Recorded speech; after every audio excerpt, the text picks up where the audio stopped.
मैं एक लड़के से मिला जो अंधा था। बच्चे समझना ये है कि हु या whom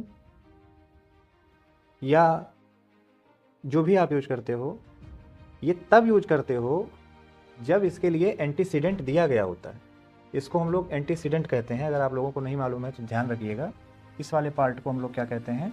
एंटीसीडेंट। तो अबॉय क्या है? एंटीसीडेंट है। अबॉय क्या है? एंटीसीडेंट है। ये हु के पहले आया है तो ये एंटीसीडेंट हो गया। बस सिंपल सा ध्यान रखना। अब जानते हो गलती क्या हुई? गलती ये हुई कि I met a boy who was blind. ठीक है, तो एंटीसीडेंट दिया, ये सेंटेंस तो सही है। अब एंटीसीडेंट दिया गया है तब आपने हु लगा दिया।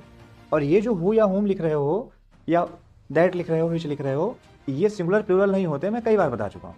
एंटीसीडेंट अगर सिंगुलर होता है तो ये सिंगुलर माने जाते हैं, एंटीसीडेंट अगर प्लूरल होता है तो ये प्लूरल माने जाते हैं।